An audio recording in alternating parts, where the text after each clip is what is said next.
La porte du coffre-fort en acier mesurait presque 3 mètres de hauteur. Tania observait chaque détail de ce monstre de métal, tandis que son ventre grondait. Elle n'avait rien mangé depuis hier matin. La fillette de 10 ans était entrée dans cet immeuble luxueux de Manhattan en cherchant seulement de la nourriture dans les poubelles du sous-sol. Mais maintenant elle se trouvait là, cachée derrière une colonne de marbre, regardant quelque chose qui semblait impossible. 3 hommes en costume entouraient le coffre. L'un d'eux tenait une énorme tablette. Un autre avait une mallette pleine d'outils qui brillaient sous les lumières du bureau. Le troisième se contentait d'observer, mais Tania remarqua que c'était lui qui commandait. Tous semblaient désespérés. « Monsieur Hadid, nous avons tout essayé », dit l'homme à la tablette en essuyant la sueur de son front. « Le système s'est complètement bloqué. Je n'ai jamais vu ça en 15 ans de carrière. » L'homme qui ne faisait qu'observer était grand, avait des cheveux grisonnants et portait une montre qui coûtait probablement plus que tout ce que Tania pouvait imaginer. Il s'approcha du coffre et tapa sur la porte avec ses jointures. Le son résonna dans tout le bureau. « À l'intérieur de ce coffre se trouvent les documents de la plus grande négociation de ma vie, » dit Hadid, sa voix grave remplissant la pièce. « Si je ne présente pas ces contrats dans 2 heures, je perdrai 400 millions de dollars. 400 millions, Graham. Tu comprends ce que cela signifie ?» L'homme nommé Graham avala difficilement. « Monsieur, le fabricant envoie un spécialiste en urgence, mais il n'arrivera que demain matin. Le système est suisse, il a des protocoles de sécurité qui... » Demain matin. Hadid se retourna brusquement. « Demain matin, je serai ruiné. » Tania restait immobile derrière la colonne. Elle savait qu'elle ne devrait pas être là. Elle savait que s'ils la trouvaient, ils appelleraient la police. Une fois de plus, elle serait emmenée dans un foyer horrible, séparée des rares personnes qu'elle connaissait dans la rue. Mais quelque chose dans cette scène la gardait figée. Quelque chose dans la façon dont ces hommes regardaient le coffre. Elle avait déjà vu ce regard. C'était le même que celui des techniciens lorsqu'ils essayaient de réparer les vieux ordinateurs à la bibliothèque publique où elle passait les après-midi d'hiver. Le regard de quelqu'un qui ne comprend pas vraiment ce qui se passe. « Essayez encore le code d'urgence », ordonna Hadid. Graham tapa une longue séquence sur le panneau numérique à côté de la porte. Rien ne se passa. Il réessaya. Le panneau émit un bip aigu et l'écran clignota en rouge. « Système verrouillé pour tentative excessive », lut Graham à voix haute. « Monsieur, si nous continuons d'essayer, nous risquons de griller la carte mère. Là, il n'y aura vraiment plus de retour possible. » Hadid frappa le mur. Le bruit fut si fort que Tania sursauta. Elle se recroquevilla davantage derrière la colonne, mais ne pouvait s'empêcher de regarder. « Depuis combien de temps travailles-tu avec des systèmes de sécurité, Graham ?» demanda Hadid, sa voix dangereusement calme. « 16 ans, monsieur. »« Et toi, Mitchell ?» Hadid regarda l'homme à la mallette. « 22 ans, monsieur Hadid.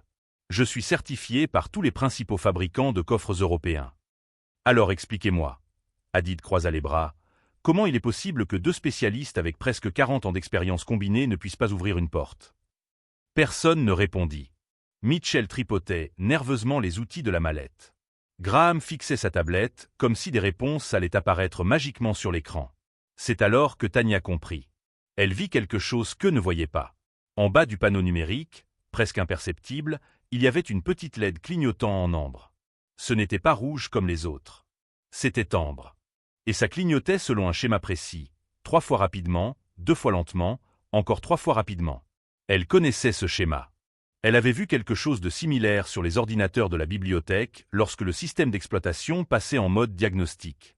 Le bibliothécaire, M. Chen, lui avait permis de regarder une fois pendant qu'il réparait une machine bloquée.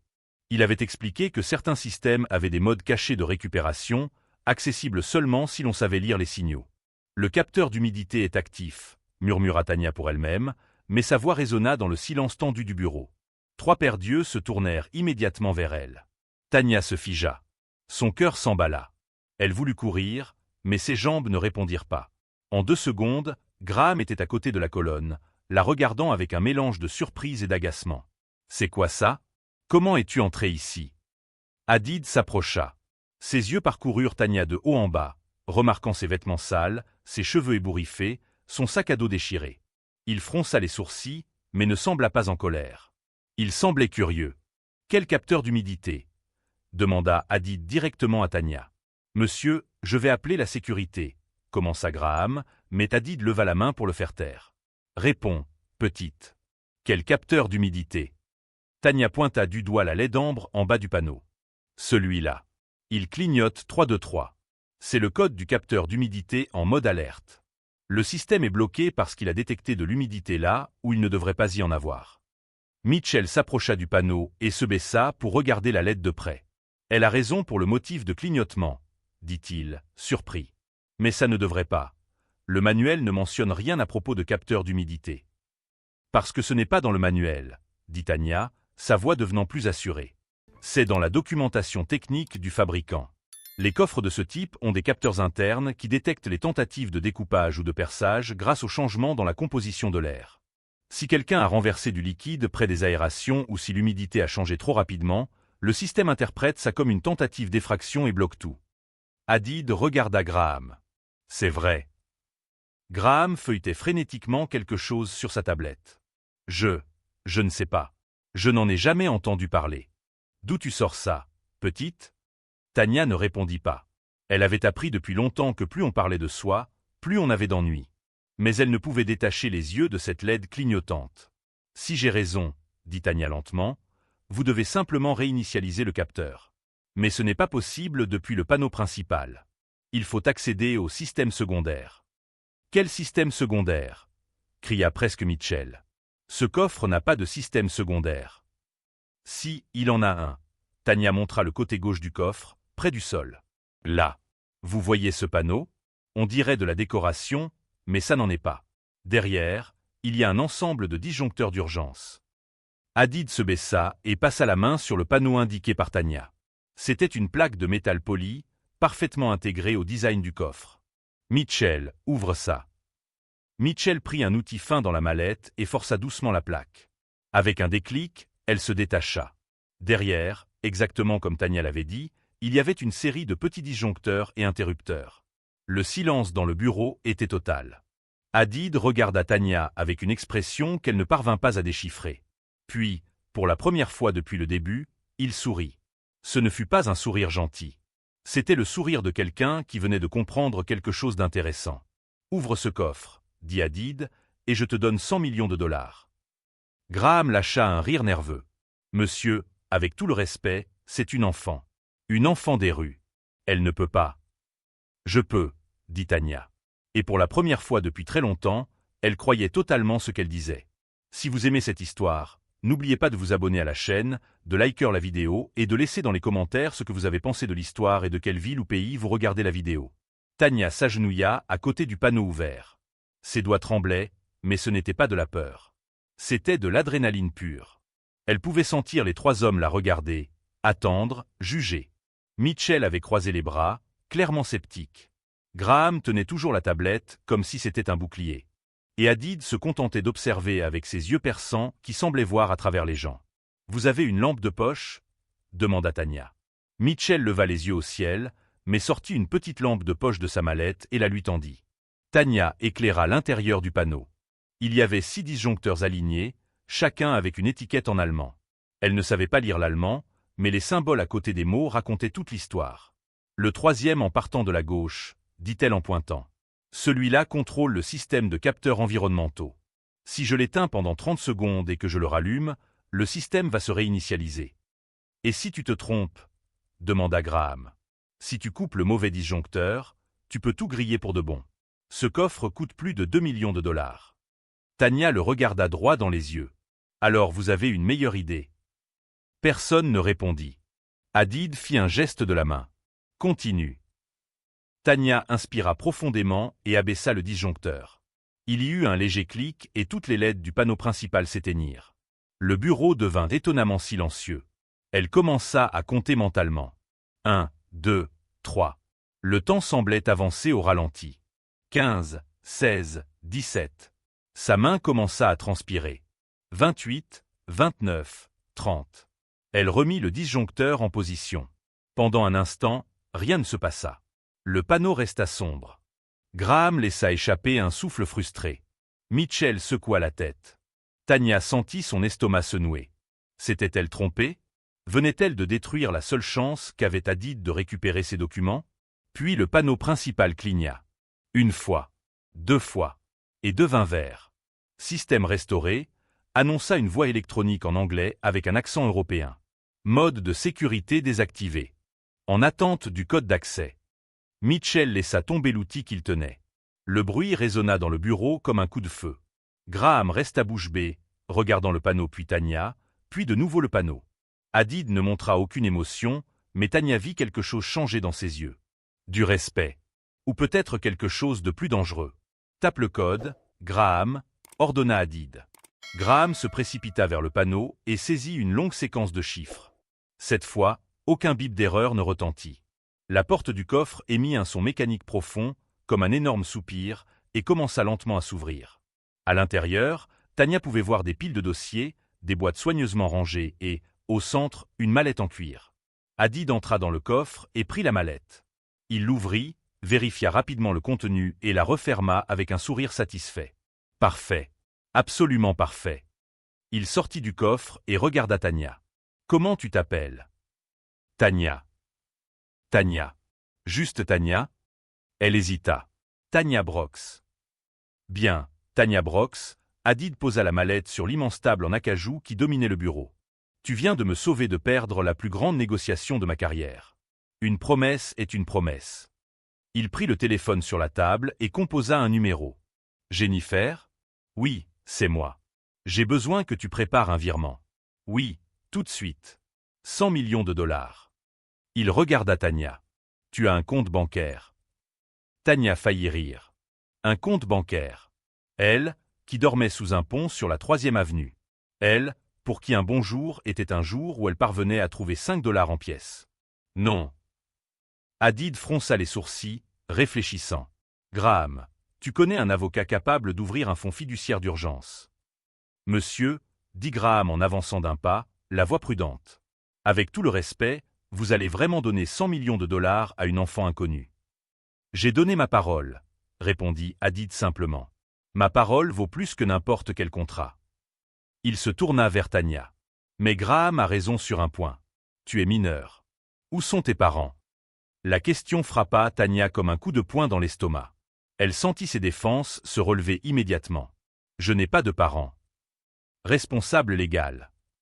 Je n'ai personne. Le bureau retomba dans le silence. Mitchell et Graham échangèrent des regards mal à l'aise. Hadid étudia Tanya pendant un long moment, et elle vit quelque chose changer dans son expression. Ce n'était pas de la pitié. Tanya détestait la pitié. C'était autre chose. De la reconnaissance, peut-être. Alors on va faire autrement, dit Hadid lentement. L'argent restera dans un fonds jusqu'à tes 18 ans. Mais en attendant, tu vas avoir besoin d'un endroit où rester, d'une éducation correcte, de soins médicaux. Je peux tout organiser. Pourquoi? Tanya n'arriva pas à retenir la question. Pourquoi ça t'importerait? Hadid s'assit sur le bord de la table. Pour la première fois, il paraissait moins intimidant et plus humain.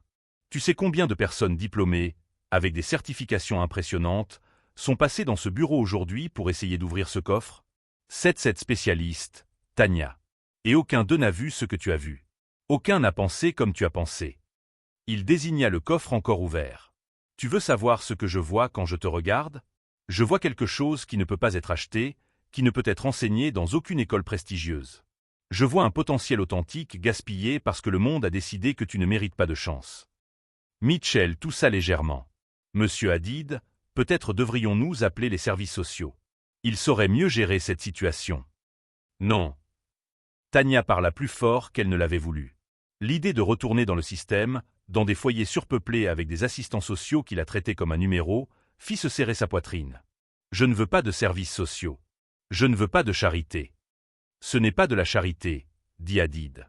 C'est un investissement. Tu m'as prouvé que tu as un talent rare. Je fais fortune en identifiant des talents et en investissant dedans. Pourquoi ce serait différent? Parce que je suis une enfant des rues, répondit Tanya avec amertume. Parce que des gens comme toi n'investissent pas dans des gens comme moi. Hadid se leva et marcha jusqu'à se retrouver face à elle. Il s'accroupit pour être à sa hauteur. Mon père est arrivé dans ce pays avec 80 dollars en poche et un diplôme que personne ici ne reconnaissait. Il a nettoyé des bureaux pendant 20 ans en étudiant le soir. Les gens ne voyaient en lui qu'un immigré. Il m'a appris que le monde te sous-estimera toujours. Et quand ça arrivera, tu leur prouves qu'ils ont tort. Tanya sentit quelque chose bouger dans sa poitrine. Pas de l'espoir. L'espoir était dangereux. C'était quelque chose de plus proche de la possibilité. Je ne te fais pas confiance, dit Tania. Parfait, répondit Hadid. Les gens intelligents ne devraient pas faire confiance si facilement. Alors voilà ce qu'on va faire. Tu restes dans l'appartement des invités dans mon immeuble pendant une semaine. Juste une semaine. Sans engagement. Si tu détestes, tu pars. Si je me rends compte que je me suis trompé, tu pars.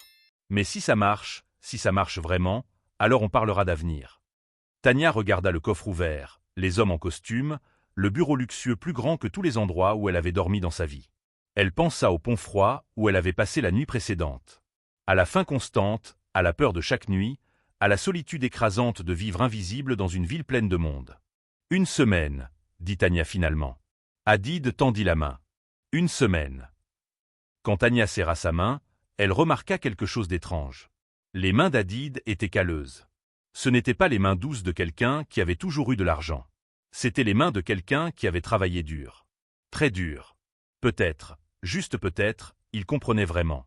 Graham, dit Hadid, annule mes rendez-vous pour le reste de la journée. Mitchell, vous pouvez y aller. Merci pour votre travail. Il prit son téléphone. Tania et moi avons beaucoup de choses à discuter. Pendant que Graham et Mitchell quittaient le bureau, encore sous le choc, Tania regarda par la grande fenêtre.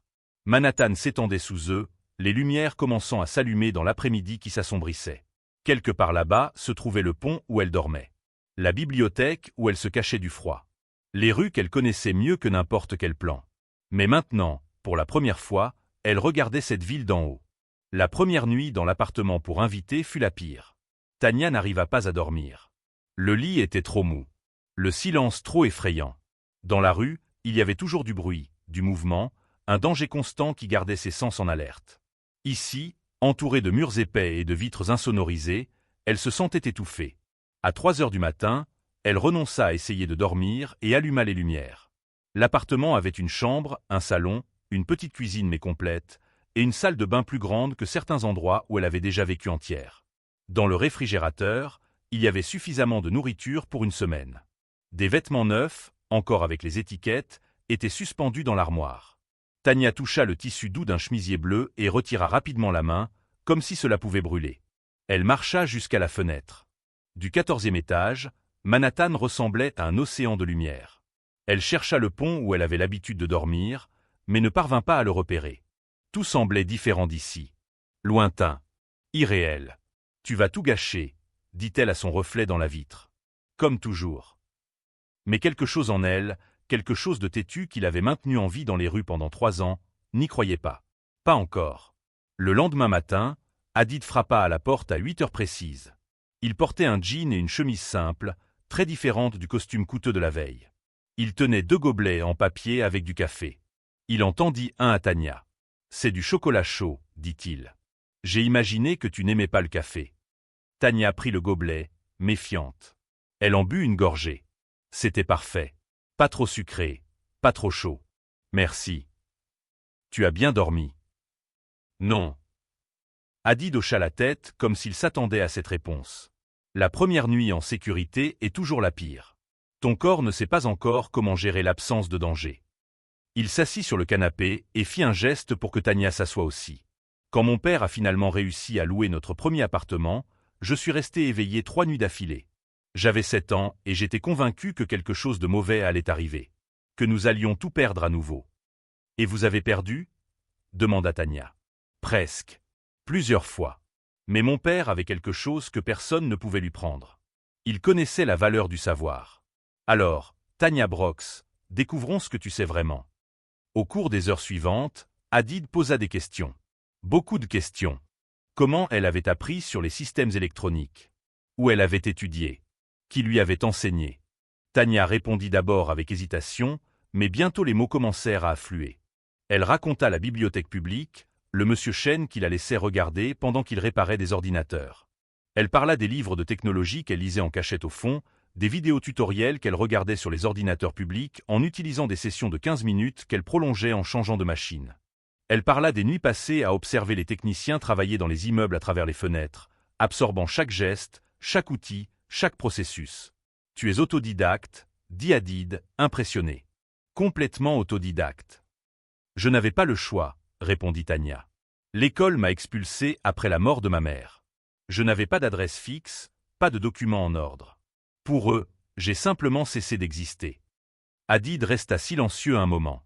Ta mère. Tu veux parler d'elle? Non. Très bien. Il n'insista pas, mais je veux que tu saches quelque chose, Tania. Tu as un don. Un don rare. La façon dont tu as regardé ce coffre hier, la manière dont tu as traité des informations que des techniciens formés n'ont pas réussi à voir, ce n'est pas de la chance. C'est de l'intelligence authentique combinée à une observation aiguisée. Et je ne vais pas laisser cela se perdre. Pourquoi? Tania le regarda droit dans les yeux. Pourquoi est-ce que tu t'intéresses vraiment à moi? Et ne me sors pas ton histoire d'investissement. Tu ne sais rien de moi. Hadid se leva et marcha jusqu'à la fenêtre. Pendant un long moment, il regarda simplement la ville en contrebas. Quand il parla enfin, sa voix était différente. Plus basse. Plus honnête. Parce que j'ai été aveugle trop longtemps. J'ai construit un empire, fait fortune, je me suis entouré de personnes avec les meilleurs diplômes, les meilleures connexions, les meilleurs noms de famille. Et tu sais ce que j'ai découvert hier? Que toute cette structure coûteuse et impressionnante ne valait rien quand cela comptait vraiment. Un enfant de 10 ans, sans éducation formelle, a résolu en minutes ce que cette spécialiste n'ont pas réussi à résoudre en heures. Il se retourna pour la regarder. Cela m'a rappelé quelque chose que j'avais oublié. Que le talent n'a pas d'adresse. Que l'intelligence n'a pas besoin de certificat. Et que j'ai gaspillé mon argent sur les mauvaises personnes. Alors je suis quoi? Une expérience? Tu es une leçon, dit Hadid. Pour moi et pour toute personne qui croit savoir où trouver la grandeur. Tania ne sut pas quoi répondre. Elle prit une autre gorgée du chocolat chaud, déjà tiédi. Voici ma véritable proposition, continua Hadid. Je ne veux pas que tu ailles dans une école traditionnelle. Ce serait une perte de temps. Tu as déjà appris à apprendre seul, ce qui est la compétence la plus précieuse qui existe. À la place, je veux te donner de l'accès. Accès aux outils, à la technologie, à de véritables mentors. Des personnes qui travaillent avec des systèmes avancés, la cybersécurité, l'ingénierie. Tu vas apprendre en faisant, pas en restant assise dans une salle de classe. Et en échange.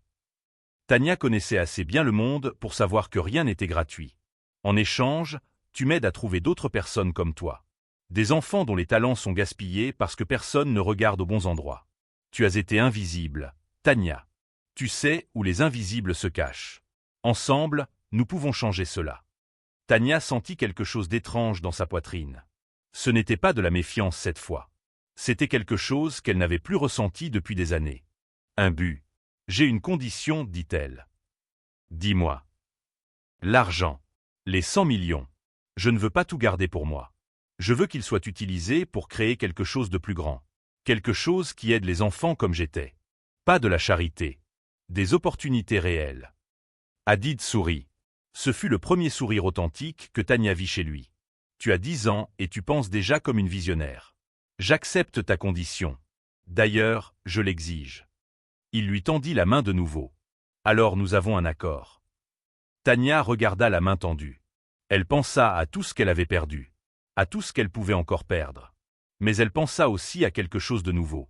À tout ce qu'elle pouvait construire.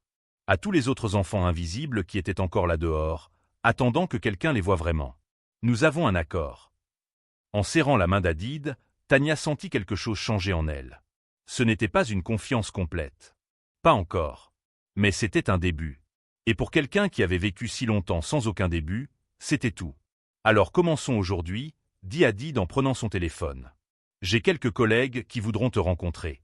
Et ensuite, toi et moi allons visiter certains endroits. Des endroits où des enfants comme toi peuvent être cachés. Des endroits auxquels des gens comme moi ne pensent jamais à regarder. Pourquoi aujourd'hui? Demanda Tania. Parce que chaque jour où nous attendons est un jour de plus où un talent se perd. J'ai gaspillé des années à ignorer cela. Je ne vais pas perdre une minute de plus. Hadid se dirigea vers la porte, mais Tania l'arrêta. Hadid. Oui. Merci. De m'avoir vu. Il acquiesça, et dans ce geste simple, Tania vit de la compréhension. Il comprenait vraiment. Pas complètement, jamais complètement. Mais assez. Alors qu'elle attrapait la veste neuve dans l'armoire, Tania regarda encore une fois par la fenêtre. Là en bas, quelque part dans cette mer de béton et d'acier, il y avait d'autres Tania. D'autres enfants avec des dons que personne ne voyait. D'autres talents mourant en silence. Mais pas pour beaucoup plus longtemps. Tania avait désormais un plan. Et pour la première fois depuis 3 ans, elle avait les moyens de l'exécuter. 6 mois plus tard, le bureau de Hadid était méconnaissable. Les murs, qui auparavant ne montraient que des certificats et des photos d'affaires, exposaient maintenant des dessins colorés, des projets d'ingénierie faits à la main et des photographies d'enfants souriants. 18 enfants. Tous trouvés par Tania dans des endroits que la société préférait ne pas voir. Mais ce matin-là, l'atmosphère dans le bureau était différente. Tendue. Hadid marchait de long en large tandis que Tania restait assise, les bras croisés, la mâchoire crispée. Entre eux, sur la table, se trouvait un document légal. Une plainte. « Ils te poursuivent pour combien ?» demanda Tania, sa voix contrôlée mais furieuse. 50 millions de dollars, répondit Hadid en passant la main dans ses cheveux déjà grisonnants. Ils prétendent que le programme est négligent, que nous mettons des enfants vulnérables en danger, que nous n'avons pas les certifications nécessaires pour gérer un institut éducatif. Tania prit le document et lut les noms des plaignants. 5 organisations. Des instituts traditionnels, des fondations anciennes, des personnes qui se considéraient comme des autorités en éducation. Des personnes qui n'avaient jamais mis les pieds dans les lieux où Tania trouvait ses talents. C'est parce que nous fonctionnons, dit Tania amèrement. Parce qu'en 6 mois, nos enfants résolvent des problèmes que leurs élèves mettent des années à comprendre. Ils ont peur. Ce n'est pas seulement la peur, s'assit lourdement Hadid. C'est le pouvoir. Ils contrôlent le système depuis des décennies. Ils décident qui mérite l'éducation, qui mérite des opportunités. Et nous ignorons simplement toutes leurs règles. La porte s'ouvrit et Graham entra, portant un dossier encore plus épais. Son visage était pâle.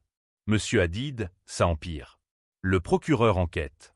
Ils veulent auditer tous les fonds, interroger tous les enfants, vérifier chaque document. Et il y a plus. Il hésita. Ils remettent en question la légalité de votre tutelle sur Tania. Ils prétendent que c'était irrégulier, que vous avez utilisé votre influence de manière indue. Tania sentit le sol se dérober sous ses pieds. Tutelle. 3 mois plus tôt, après beaucoup de paperasse et de conversations difficiles, Hadid était devenu son tuteur légal. Pour la première fois depuis des années, elle avait un foyer officiel. Une famille, même non traditionnelle. Et maintenant, il voulait lui enlever ça aussi. Ils ne peuvent pas faire ça, dit Tania, mais sa voix était plus faible qu'elle ne le voulait. Ils peuvent essayer, répondit Graham. Et avec les ressources que ces organisations possèdent, ils peuvent transformer nos vies en un enfer juridique pendant des années. Hadid se leva. Alors laissez-les essayer. Je ne renoncerai pas à ces enfants. Je ne renoncerai pas à Tania. S'ils veulent une guerre, ils auront une guerre. Vous pouvez tout perdre, dit Graham. Votre réputation, vos affaires, votre argent. Ces gens ne jouent pas franc jeu. Moi non plus, dit une voix à la porte. Tous se retournèrent. C'était Lisa Chen, une fille de 12 ans que Tania avait trouvée dans un refuge surpeuplé. Lisa était un génie en programmation, capable d'écrire du code complexe plus vite que n'importe quel adulte qu'Hadid connaissait. Derrière elle se tenaient d'autres enfants du programme, tous portant les uniformes qu'ils avaient eux-mêmes dessinés, mélangeant style urbain et technologie. « Lisa, que faites-vous ici ?» demanda Tania. « Vous devriez être en séance de laboratoire. »« Nous savons ce qui se passe, » dit Marcus, un garçon de 13 ans spécialiste des systèmes de sécurité. « Nous ne sommes pas des enfants qui ont besoin d'être protégés de la vérité. Vous nous avez appris ça. » « Et nous avons une solution, » ajouta une fille nommée Jade, les yeux brillants de détermination.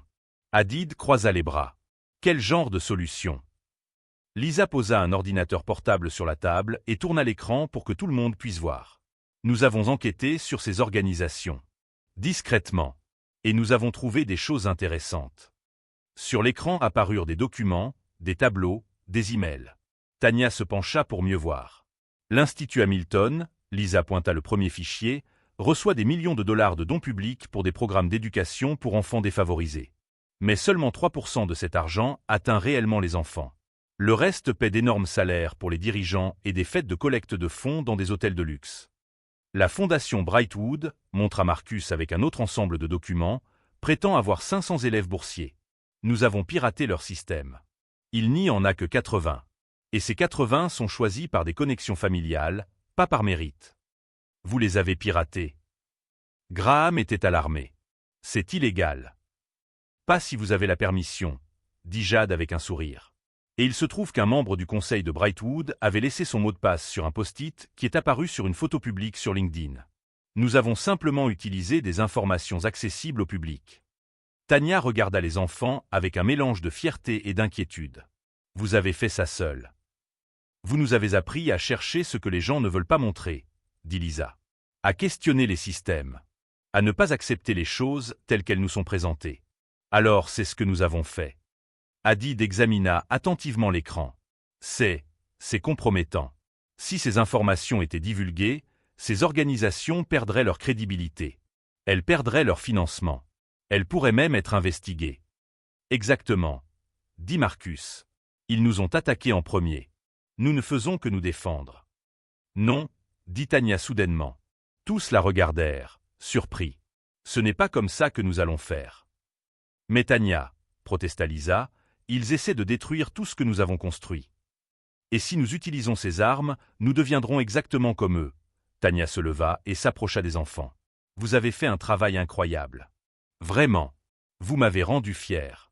Mais ces informations ne seront pas notre arme. Elles seront notre protection. Elle se tourna vers Hadid. Nous allons rendre cela public, mais pas comme du chantage. Nous allons faire autrement. Nous allons présenter ces données comme partie d'une étude plus large sur les failles du système éducatif actuel. Nous allons exposer non seulement ces organisations, mais tout le système qui le permet. Ça va créer un énorme scandale, dit Graham. Parfait, répondit Tanya. Laissez-le éclater. Mais nous le ferons correctement. Transparent. Documenté. Irréfutable. Et surtout, nous montrerons le contraste.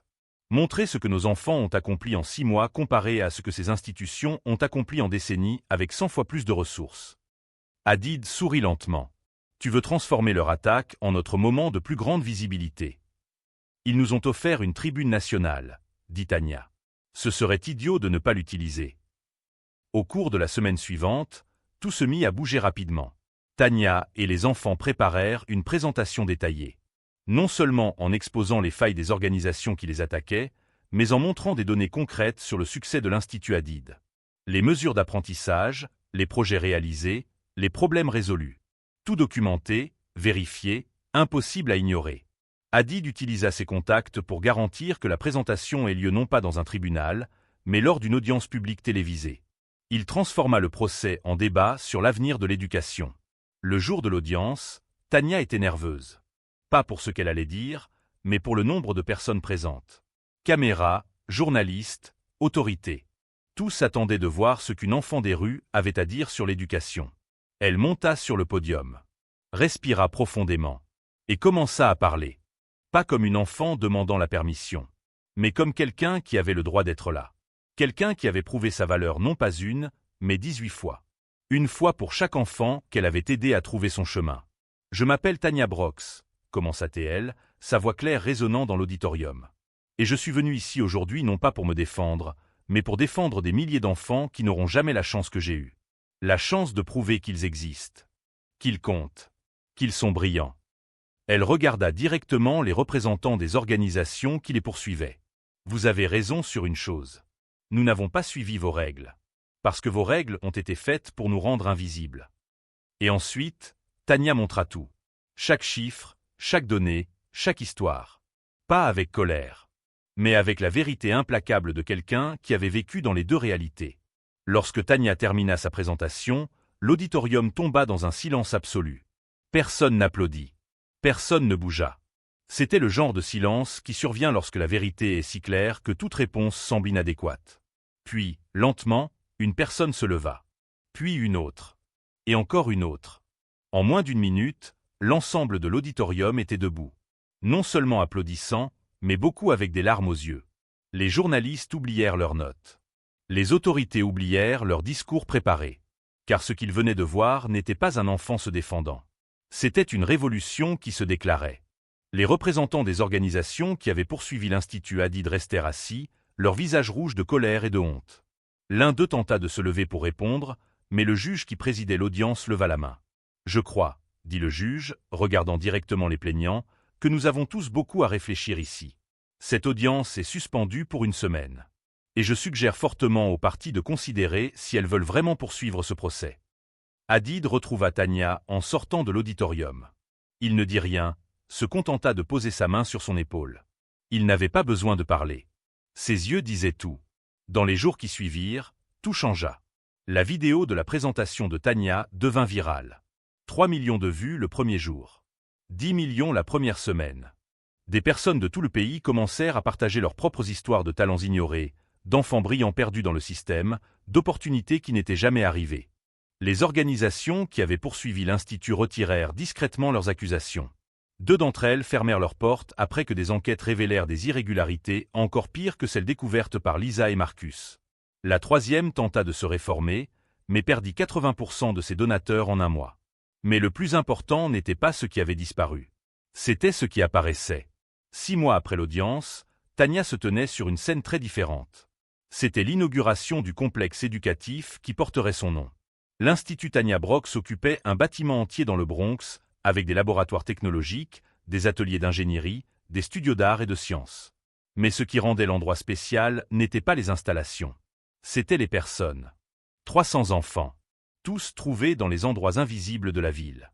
Tous avec des talents gaspillés. Tous avec des histoires semblables à celles de Tania. « Je n'ai jamais voulu que cela soit à propos de moi », dit Tania au micro, regardant la mer de visages dans le public.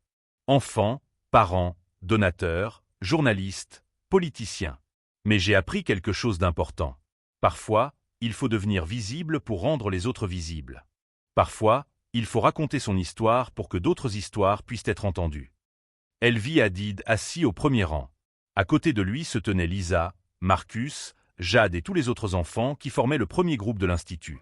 Ils portaient des toges de graduation. Pas parce qu'ils terminaient un cursus traditionnel, mais parce qu'ils avaient atteint des jalons impressionnants. Lisa avait développé une application éducative utilisée dans 50 écoles. Marcus avait créé un système de sécurité numérique protégeant gratuitement les données de petites entreprises.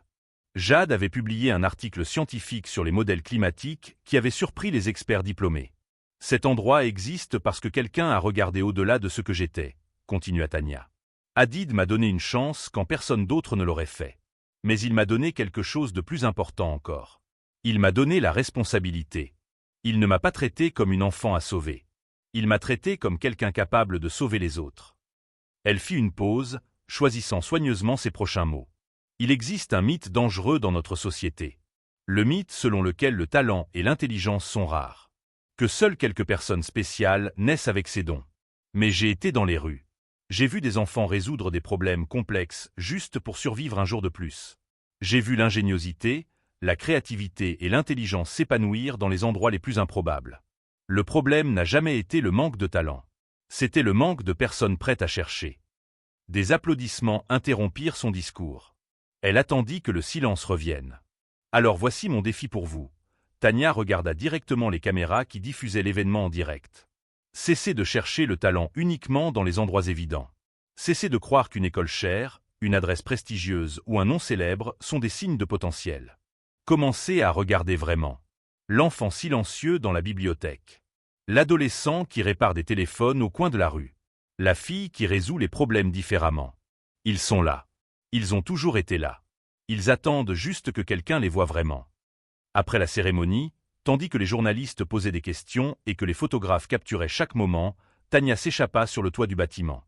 Elle avait besoin d'un moment seul. D'un moment pour digérer tout ce qui avait changé en seulement 2 ans. Elle ne remarqua pas que Hadid l'avait suivie jusqu'à ce qu'il entende ses pas. « En train de fuir ta propre fête ?» demanda-t-il avec un sourire. « J'avais juste besoin de respirer. » Tania regarda l'horizon. De là, elle pouvait voir Manhattan, le Bronx, des pans du Queens. Elle voyait la ville qui l'avait rendue invisible et dont elle ne pouvait désormais plus se taire. « Tu sais que ce n'est que le début, n'est-ce pas ?» dit Hadid, se tenant à côté d'elle. « L'Institut Brooks n'est qu'une unité. J'ai déjà des investisseurs prêts à financer 10 autres villes. Ton modèle change les conversations nationales sur l'éducation. » Effrayant, admit Tania. Pourquoi? Parce que plus c'est grand, plus la chute peut être dure. Et ce n'est pas seulement à propos de moi. 300 enfants comptent sur nous pour que ça fonctionne. Des milliers d'autres attendent leur chance. Hadid resta silencieux un instant. Tu sais ce que je vois quand je te regarde maintenant? Je ne vois plus la petite fille cachée derrière cette colonne, affamée et effrayée. Je vois une leader. Quelqu'un qui non seulement a survécu, mais qui a décidé de faire en sorte que d'autres ne se contentent pas de survivre. Qu'ils puissent prospérer. Tu penses encore que ça en valait la peine? Demanda Tania. Tout risquer? Affronter des procès, des critiques, toutes ces personnes disant que j'étais folle? Tania, Hadid se tourna pour la regarder pleinement, ce jour-là dans mon bureau, quand tu as ouvert ce coffre, tu n'as pas seulement sauvé une négociation de 400 millions. Tu m'as ouvert les yeux sur combien je gaspillais ma vie. J'avais de l'argent, du pouvoir, du succès. Mais je n'avais pas de véritable but. Tu me l'as donné. Alors oui, ça valait chaque seconde. Tania sentit des larmes monter. Elle les retint. Merci. Pour tout. Non, secoua la tête Hadid. Merci à toi. De m'avoir rappelé de regarder. De m'avoir montré que la grandeur n'a pas d'adresse. Ils restèrent là quelques minutes de plus, à observer la ville. Puis Hadid rompit le silence. Tu sais, j'ai encore ces 100 millions mis de côté pour toi. Pour quand tu auras 18 ans. Tania rit. Je crois que je sais déjà à quoi je vais les utiliser. Laisse-moi deviner. D'autres instituts? D'autres instituts, confirma-t-elle. Mais aussi autre chose. Je veux créer un fonds que n'importe qui pourra utiliser. Si tu connais un enfant dont le talent est gaspillé, tu peux le nommer.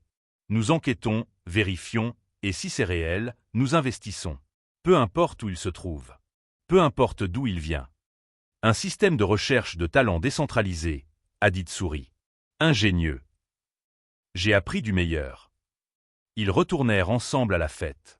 Mais avant de descendre les escaliers, Tania regarda une dernière fois la ville. Quelque part en bas, à cet instant précis, un enfant brillant était ignoré. Un enfant au don que le monde ne voyait pas encore. Un enfant attendant sa chance. Mais maintenant, pour la première fois, il existait un système pour le chercher. Des personnes formées pour voir au-delà de l'évidence. Il y avait de l'espoir là où auparavant il n'y avait que de l'indifférence. Et tout avait commencé parce qu'un milliardaire avait fait une blague qui n'était pas censée être prise au sérieux. Parce qu'une fille de 10 ans avait eu le courage de relever un défi impossible. Et parce que tous deux avaient appris que les plus grands trésors sont ceux que la société laisse enfermés, invisibles, attendant que quelqu'un ait la sagesse d'ouvrir la porte. Des années plus tard, lorsqu'on demandait à Tania ce jour-là dans le bureau de Hadid, elle terminait toujours sa réponse de la même manière. Il m'a défié d'ouvrir un coffre. Je ne savais pas qu'en le faisant, j'ouvrirais des portes pour des milliers d'autres enfants. C'est ça, l'opportunité. Elle ne se multiplie pas. Elle explose. Une chance donnée au bon moment, à la bonne personne, peut changer non seulement une vie. Elle peut changer des générations entières. Si vous avez aimé cette histoire, n'oubliez pas de vous abonner à la chaîne, de liker la vidéo et de mettre dans les commentaires ce que vous en avez pensé et de quelle ville ou pays vous regardez. Votre histoire compte aussi. Votre talent mérite également d'être vu.